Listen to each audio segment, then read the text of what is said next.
안녕하세요. 흔들리지 않는 합격 부동의 1교시입니다. 오늘은 이제 테마 16번 상업 입지 이론에 대해서 살펴보도록 하겠습니다.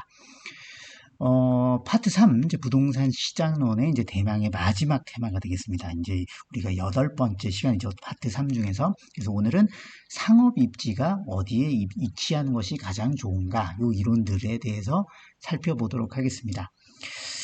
첫 번째 나오는 이론이 이제 중심지 이론입니다. 중심지 이론. 말 그대로 이제 어디에 중심이 있다 이렇게 이해를 하시면 되겠죠. 이것을 주장한 사람은 크리스탈러입니다.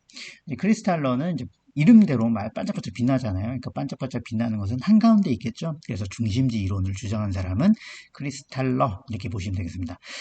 크리스탈러의 이제 중심지 이론을 이해하기 위해서는 먼저 이제 핵심 키워드 이론이 이제 이해가 좀 필요한데 하나씩 짚어보도록 할게요. 이제 이름에서부터 중심지 이론이기 때문에 가장 중요한 것은 중심지입니다. 그럼 중심지는 뭐냐? 재화나 서비스를 생산하는 지역이죠. 그러니까 물건이라든지 서비스를 공급하는 그곳이 중심지가 되겠습니다. 우리 서울 시내에도 이제 뭐 금융의 중심지는 뭐 여의도가 되고, 뭐 행정의 중심지 광화문이다. 뭐 이렇게 이제 알잖아요. 그런 것들을 중심지다. 이렇게 이해하시면 되겠습니다. 그러면 이제 그것을 공급하는 것이 중심지라면 그것을 소비하는 곳은 배후지가 됩니다. 배후지. 그래서 중심지에 의해 재화의 서비스를 제공받는 지역이다. 그러니까 그것을 소비하는 지역이다. 이렇게 이해를 하시면 되겠죠. 그 다음에 최소 요구치라는 것은 중심지가 존재하기 위해서 최소한의 수요가 어느 정도 있어야 된다는 거죠. 그 배후지의 규모, 그것이 최소 요구치다. 이제 최소한의 요구되는 규모다. 이렇게 이해하시면 되고요. 최소 요구치의 범위는 그럼 뭐냐? 최소 요구치가 존재하는 구역입니다. 그러니까 여기 중심지가 있으면 여기까지, 여기서부터 여기까지 존재하는 것이 최소 요구치의 범위가 되겠죠. 그리고 이제 재화의 도달 범위는 중심지가 어디까지 영향을 주느냐. 저기 이제 중심지까지는 못 가겠죠. 그것이 재화의 조달 범위가 되겠습니다. 자, 그러면 이제 중심지의 형성 요건은 뭐냐? 최소 요구치가 재화의 도달 범위 안에 들어가 있어야 되겠죠. 그러니까 재화가 여기까지 도달할 수 있는데 최소 요구치가 그 안에, 그러니까 배후 수요가 그 안에 있어야 중심지가 형성이 되겠죠. 그래서 한번 생각을 해보시면 이 공식이 성립을 한다. 이렇게 알 수가 있습니다. 그리고 중심지의 계층이 있는데 고차 중심지 그리고 저차 중심지가 있는데 고차 중심지는 개수가 적어요. 그리고 중심지 간의 거리가 멀죠. 그러니까 아주 고차원적인 중심지, 어려운 중심지 이런 것들은 수가 적잖아요. 근데 반대로 저차 중심지, 아주 뭐 간단한 중심지 이런 것들은 수가 많죠. 그리고 거리가 당연히 짧겠죠. 자, 두 번째로는 이제 소매 인력 법칙이 나옵니다. 이것을 이제 주장한 사람은 레일리입니다. 레일리가 소매 인력, 그러니까 그 상권을 끌어당기는 힘을 어느 정도로 계산을 할 수 있냐. 그것을 소매인력 법칙이라고 해요. 그 끌어당기는 힘을 유인력이라고 했습니다. 그러니까 상권이 이 고객을 배우지의 사람들을 끌어들일 수 있는 힘을 어떻게 평가했느냐.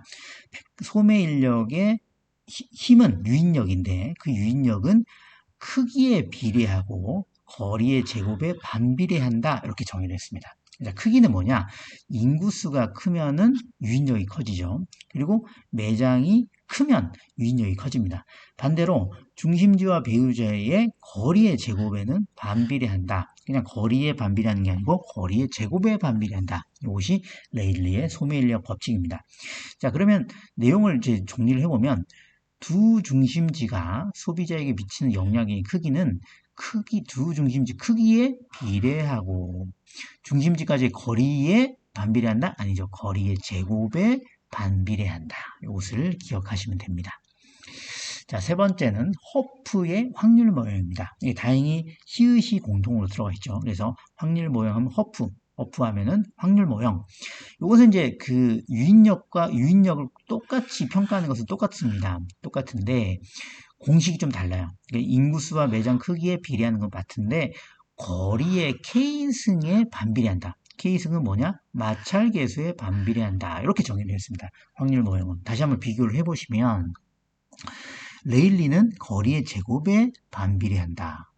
허프의 확률 모형은 거리의 K승, 마찰 계수에 반비례한다. 이렇게 보시면 되겠죠. 그래서 요것을 풀어 쓰면 면적이 클수록 당연히 방문할 확률은 커지죠. 그리고 점포수가 많을수록 그리고 거리가 멀어질수록 감소하는 거죠. 하지만 이제 마찰 계수가 어떻게 해석을 해야 되냐, 이걸 좀 한번 살펴보겠습니다. 마찰 계수는 말 그대로 소비자가 그 공급자한테 가는데 꺼끌꺼끌해서 이제 가기를 저항하는 거죠. 그러면 그 저항은 어떨 때 더 높아지냐? 당연히 교통이 안 좋으면은 마찰이 높겠죠. 그리고 쇼핑 물건의 특성에 따라서 달라집니다. 교통 여건이 이제 나쁘면 당연히 마찰 계수가 커지겠죠. 그리고 교통이 좋으면 마찰 계수는 적어지는 거죠. 그리고 일상용품보다 전문용품점의 마찰 계수가 적다. 이것을 이제 한번 이해를 해보시면, 그러면 일상용품은 뭐냐? 뭐 담배, 콜라, 라면 이런 것들이죠. 반대로 이제 전문용품은 우리가 이제 큰맘 먹고 사는 거 있잖아요. 뭐 TV, 뭐 명품, 뭐 이런 오디오, 뭐 가전제품 큰 거 이런 것들이 전문용품이잖아요. 그러면 마찰 계수가 전문용품 점이 더 적다라는 건, 예를 들어서 이제 상상을 해보죠. 이제 일어났는데 내가 라면이 먹고 싶어요. 라면이 먹고 싶어서 일상용품점에 가려고 하는데 나갔더니 비가 와요. 그러면 그냥 다음에 먹자 이렇게 포기하잖아요. 마찰 계수가 적죠. 근데 마찰 계수 크죠. 근데 전문용품점, 내가 이제 큰맘 먹고 명품을 사려고 하는데 비가 온다고 안 나갑니까? 나가잖아요. 그러니까 전문용품점의 마찰 계수가 더 적다, 이렇게 기억을 해주시면 되겠습니다. 자, 네 번째로 컨버스의 분기점 모형입니다. 분기점 모형은 뭐냐면 말 그대로 여기에 상권과 여기 상권이 이제 존재를 하는데 A 도시와 B 도시 사이에 중간에 상권이 존재한다고 쳐봐요. 그러면 어느 시점에 여기가 분기점이 되느냐, 이것을 계산한 것이 컨버스의 분기점 모형이 되겠습니다. 그러니까 의미는 A 도시로부터 상권의 어느 정도까지 거리로 분기하냐, 구분이 되냐, 이렇게 이제 계산을 하는 거예요. 공식은 1 플러스 루트 씌우고 A의 크기 분의 B의 크기 분의 도시 A와 B 간의 거리가 되겠습니다. 이것은 이제 뭐 암기를 한번 하시면 계산 문제를 푸실 때 쉽게 계산을 하실 수 있습니다. 그래서 분모에 A의 크기가 들어간다. 이것을 기억하시면 돼요. 그래서 내용은 레일리의 법칙을 응용했습니다. 응용한 사람이 누구다? 컨버스다. 두 도시 간의 구매 영향력이 같은 분기점이 있다. 그 위치를 구하는 방법이 요 공식이다. 그것을 한 사람이 컨버스다. 그 이론은 분기점 모형이다. 이렇게 기억을 해주시면 됩니다.